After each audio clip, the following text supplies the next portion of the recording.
আসসালামু আলাইকুম প্রিয় দর্শক, আমি তিনটি ঘটনার কথা উল্লেখ করব। তিনটি ঘটনার মধ্যে একটা হচ্ছে যে বুধবার রাতে, গভীর রাতে, বুধবার দিবাগত রাতে আমাদের সাবেক রাষ্ট্রপতি মোহাম্মদ আব্দুল হামিদ উনি দেশ ছেড়ে থাইল্যান্ডে গিয়েছেন। বলা হচ্ছে উনি চিকিৎসার জন্য গিয়েছেন, আমরা কেউ বলছি উনি দেশ ছেড়ে পালিয়ে গিয়েছেন। দ্বিতীয় ঘটনাটা হলো, এই ঘটনার খবরটা প্রচার হওয়ার পর বৃহস্পতিবার আমরা দেখলাম যে এনসিপির নেতা হাসনাত আবদুল্লাহ উনি একটা কর্মসূচি দিলেন। সেই কর্মসূচি হলো আওয়ামী লীগকে নিষিদ্ধ করতে হবে এবং নিষিদ্ধ না হওয়ার ঘোষণা আসা পর্যন্ত প্রধান উপদেষ্টার বাসভবনের সামনে ওনারা অবস্থান ধর্মঘট করবেন।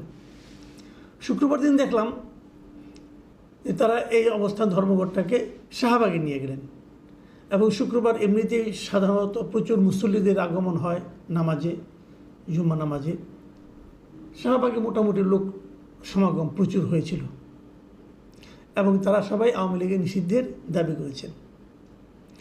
তৃতীয় যে ঘটনাটা সেটা হলো ঢাকার উপকণ্ঠে, ঢাকার পার্শ্ববর্তী জেলা নারায়ণগঞ্জের সাবেক মেয়র ডক্টর সেলিনা হায়াত আইভি, তাকে বৃহস্পতিবার রাতে তাকে অ্যারেস্ট করার জন্য সেখানে পুলিশ গিয়েছে এবং এই সংবাদে ওখানে আইভির প্রচুর সমর্থকরা বাড়ির সামনে এসে জড়ো হয়েছেন এবং আইভি রাতের বেলা পুলিশের সঙ্গে যেতে অস্বীকৃতি জ্ঞাপন করেছেন।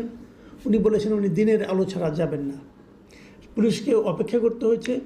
6-7 ঘন্টা অপেক্ষার পর শুক্রবার দিন সকালে দিনের আলো ফোটার পর উনি বেরিয়ে গেছেন এবং এর মধ্যে সারা রাত ওনার বাসার সামনে ওনার কর্মী সমর্থকরা হাজির ছিলেন, তারা বিক্ষোভ করেছেন। এই বিক্ষোভের মধ্য দিয়ে পুলিশ তাদেরকে নিয়ে গেছেন। পুলিশের 2-1টা গাড়িকে লক্ষ্য করে ইট পাটকেলও ছোড়া হয়েছে। এই 3টি ঘটনার কথা উল্লেখ করলাম এ কারণে যে এই 3টি ঘটনার মধ্যে কি কোনো যোগসূত্র আপনারা দেখতে পান? আমি পাই কিনা ক্লিয়ার না, তবে এই বিষয়গুলো আমার কাছে মনে হলো 3টে ঘটনার সঙ্গে একটা বোধহয় যোগসূত্র আছে। সেটা উল্লেখ করার জন্য, সেটা আলোচনা করার জন্য আজকে আপনাদের সামনে বসেছি। প্রথম কথা, সাবেক রাষ্ট্রপতি হামিদ সাহেবকে এই যে চলে যেতে দেওয়া, এটা কি অন্যায় ছিল? এই বিষয়টা আমার কাছে ক্লিয়ার না। ইমিগ্রেশনে যখন আমরা যেই যখন দেশের বাইরে যান, তার ইমিগ্রেশনের সমস্ত তথ্য নিয়ে অনলাইনে, এখন তো সবই অনলাইন হয়ে গেছে, তারা চেক করতে পারে যে ওনার নামে কোনো ধরনের রেস্ট্রিকশন আছে কিনা, সরকারি কোনো নিষেধাজ্ঞা আছে কিনা এবং উনি কোনো সাজাপ্রাপ্ত আসামি কিনা, পালিয়ে যেতে পারেন কিনা, এই সমস্ত চেক করা হয়। হামিদ সাহেব সাবেক রাষ্ট্রপতি, ওনার নামে কোনো ধরনের নিষেধাজ্ঞা আছে সেরকম কথা আমরা কেউ জানি না, পুলিশও জানে না। অনেকের দেখেন যারা নাকি একটু সিরিয়াস টাইপের দেশ ছেড়ে পালাতে পারে, অথচ পালিয়ে গেলে সমস্যা হতে পারে, তাদের ব্যাপারে কিন্তু সরকার অথবা আদালত কিন্তু দেশ থেকে উপর নিষেধাজ্ঞা আরোপ করে। ওনার উপর সে ধরনের কোনো নিষেধাজ্ঞা ছিল না। ওনার নামে একটা হত্যা মামলা ছিল, সেই মামলাটা ওনার বিরুদ্ধে করা হয়েছিল কিশোরগঞ্জ সদর থানায়। সেটাও 14 জানুয়ারিতে ওনার বিরুদ্ধে একটা হত্যা মামলার তথ্য রয়েছে এবং সেই হত্যা মামলা আরও অনেক আসামি, যেরকম গণমামলা আমাদের এখানে হতো, শেখ হাসিনা আসামি, তার বোন আসামি, জয় আসামি, পুতুল আসামি, সবাই আসামি, ওবায়দুল সবাই আসামি। তার সঙ্গে যেহেতু ওনার বাড়ি কিশোরগঞ্জে, ওনার নামও সেখানে জুড়ে দেওয়া ছিল। দেখুন, হামিদ সাহেব আরও 2 বছর আগের থেকে রাষ্ট্রপতি নেই, উনি এখন একজন সাধারণ নাগরিক। ওনার নামে কেউ হত্যা মামলা করতেই পারেন, যে কারো নামে হত্যা মামলা হতে পারে। আপনি নিজেও জানেন না আপনার নামে হত্যা মামলা একটা আছে কিনা, কেউ জানে না। একজন লোক 200-300 লোকের নামে মামলা করে, তারা তো জানেও না তার নামে ওখানে নাম ঢুকে দেওয়া হয়েছে কিনা, তার কোনো শত্রু এই কাজটা করেছে কিনা, কেউ জানে না। সেই হামিদ সাহেবের বিরুদ্ধে মামলা একটা হয়েছে, কারোর বিরুদ্ধে হত্যা মামলা হলেই কি তার বিদেশ গমনের উপর কোনো নিষেধাজ্ঞা থাকে? মামলা তো অনেকের নামেই থাকে। মামলা থাকাকালীন কেউ কি দেশের বাইরে যায়নি এর আগে? খালেদা জিয়া কি কখনো যাননি? ওনার বিরুদ্ধে মামলা অনেকগুলি ছিল, উনি বিদেশ গিয়েছেন। তারপর যখন ওনার সাজা হয়েছে, জেল হয়েছে, তারপর উনি যেতে পারেননি। কিন্তু একটা মামলা থাকলে সে বিদেশ যেতে পারবে না, যে মামলার তদন্ত এখনও শেষ হয়নি। তাহলে তো এই দেশের কেউ বিদেশ যেতে পারবে না ভাই। আপনি তো সবার নামে একটা মামলা করে দিয়ে দিতে পারেন। তো উনি একজন সাধারণ নাগরিকের যে অধিকারটা, আমাদের সংবিধান তো আমাদের সেই অধিকারটা দিয়েছে।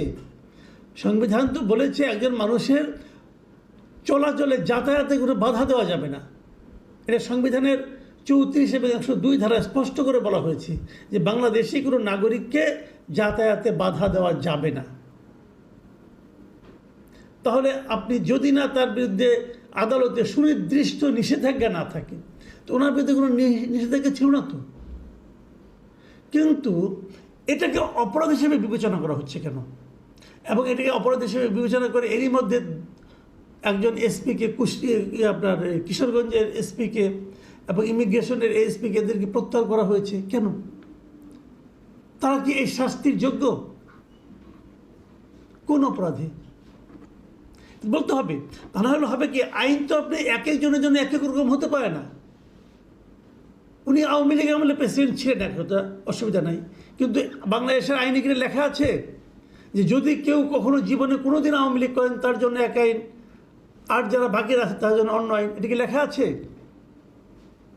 কিন্তু আইন উপদেষ্টা কি বললেন? আইন উপদেষ্টা যে ব্যাখ্যাটা দিলেন, এই ব্যাখ্যাটা আমার কাছে খুবই অন্যরকম মনে হয়েছে। ওনার বিরুদ্ধে কেউ কেউ অভিযোগ করেছিল যে উনি নাকি সাবেক প্রেসিডেন্টকে দেশ ছেড়ে চলে যেতে সাহায্য করেছেন। এই অভিযোগটা যে ভুল, মিথ্যা, এটা প্রমাণের জন্য আইন উপদেষ্টা নিজে ওনার ফেসবুক স্ট্যাটাসে লিখেছেন যে আমার মন্ত্রণালয়ের অধীনে আছে নিম্ন আদালতের বিচারকরা। আপনারা নিশ্চয়ই জানেন আদালতের বিচারকদের দায়িত্ব বিমানবন্দর পাহারা দেওয়া না বা কারো চলাচলে বাধা দেওয়া না। এই যে কথা উনি বললেন, এটাকে মনে হলো কি উনি বুঝে আত্মপক্ষ সমর্থন করলেন। উনি বুঝে বলতে চাইলেন যে এই কাজটা আমরা করিনি, আমি করিনি, আমার মন্ত্রণালয় করেনি। মানে কি কাজটা? ওনাকে যেতে দেওয়ার কাজটা। তো এটা তো ওনার কাছ থেকে আমরা আশা করি না। উনি বরং বলতে পারেন ওনার যেতে দেওয়াটা তো অবৈধ নয় আইন অনুযায়ী। উনি আইনের উপদেষ্টা, আইন মন্ত্রণালয়ের উপদেষ্টা। ওনার মন্ত্রণালয় বলবেন আইনের ভাষায় যে আব্দুল হামিদ সাহেবের বিদেশে যাওয়ার ব্যাপারে কোনো ধরনের নিষেধাজ্ঞা তো সরকারের পক্ষ থেকে দেওয়া হয়নি, আদালতের পক্ষ থেকে দেওয়া হয়নি। তো উনি গিয়েছেন, তো অসুবিধাটা কি? যতদূর জানা যায় যে উনি তো কয়েকদিন আগেও খুব অসুস্থ ছিলেন, বয়স হয়েছে ওনার। এর মধ্যে আরও কিছু চিকিৎসার জন্য উনি থাইল্যান্ডে গিয়েছেন। যদি পালিয়েই যেতে হবে তো থাইল্যান্ডে কেন? থাইল্যান্ডে কি পালানোর জন্য খুব উৎকৃষ্ট জায়গা? তা তো নয়। তাহলে তো উনি আমেরিকা যেতে পারতেন, কানাডা যেতে পারতেন, ইন্ডিয়া যেতে পারতেন, থাইল্যান্ডে কেন? বোঝাই যাচ্ছে উনি সেখানে গিয়েছেন চিকিৎসার জন্য। কিন্তু পরে দেখা গেল এই ঘটনাটাকে কেন্দ্র করে হাসনাত আবদুল্লাহরা দাবি তুললেন যে আওয়ামী লীগকে নিষিদ্ধ করতে হবে। হাসনাত আবদুল্লাহর দাবিটা আমি বুঝি, এনসিপির দাবিটা আমি বুঝি এই কারণে কি এই মুহূর্তে এনসিপির সামনে আর কোনো ইস্যু নাই। পলিটিক্যাল মুভমেন্টের জন্য একটা ইস্যু তো লাগে। ওনাদের রাজনৈতিক দল করেছেন, সেই দল ওনাদের কর্মকাণ্ডের কারণে তাদের জনপ্রিয়তা কমতে কমতে এমন একটা জায়গায় এসে ঠেকেছে যে তাদের রাজনীতি করা এখন কঠিন হয়ে পড়েছে। তারা বলেছিল তারা নাকি নতুন রাজনৈতিক বন্দোবস্ত আনবে। সেই বন্দোবস্তের কী চেহারা এখনও কেউ জানে না। এখনও তারা এই বন্দোবস্ত সম্পর্কিত একটা লিফলেট পর্যন্ত তৈরি করতে পারে না যে তারা নতুন বন্দোবস্ত বলতে কী বোঝাচ্ছেন। এই সময় তাদের জন্য একটা পপুলার ইস্যুকে সামনে নিয়ে এসে রাজনীতি করা ছাড়া আর কোনো উপায় নেই। এবং এই জন্যই তারা দাবি করেছেন যে তারা এই কাজটা করতে চান, যে আওয়ামী লীগকে নিষিদ্ধ করতে হবে। যখন তারা আওয়ামী লীগকে নিষিদ্ধ করতে চাচ্ছেন, তখন এই যার কাছে চাচ্ছেন সেই সরকার প্রধান উনি কি বলেছিলেন? উনি কিন্তু সারাক্ষণ যতগুলো আমি ইন্টারভিউ দেখেছি, যখনই এই প্রসঙ্গটা এসেছে উনি বলেছেন যে তার সরকারের আওয়ামী লীগকে নিষিদ্ধ করার কোনো পরিকল্পনা নেই, অথবা যদি সবগুলি রাজনৈতিক দল বলে তখন ভেবেচিন্তে দেখা যাবে। এখনও বিএনপি এর সংক্রান্ত কোনো কিছু বলেনি। কেন বলেন এটা বিএনপি রাজনীতি? আবার এদিকে দেখলাম গণ অধিকার পরিষদ বেশ উচ্চকণ্ঠে এদের পক্ষে সমর্থন দিচ্ছে, জামাত ইসলামও দিচ্ছে।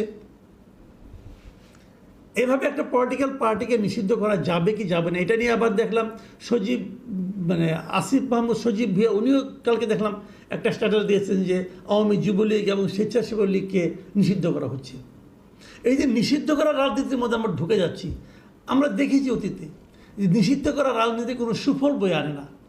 জামাতে ইসলামকে নিষিদ্ধ করার জন্য আওয়ামী লীগ অনেক চেষ্টা করেছিল এবং শেষ দিকে পেরেছিল, কিন্তু সেই নিষিদ্ধ করাতে জামাতের শক্তি কিছুমাত্র কমেনি, বরঞ্চ এটা আরও ক্ষতি বয়ে নিয়ে আসে।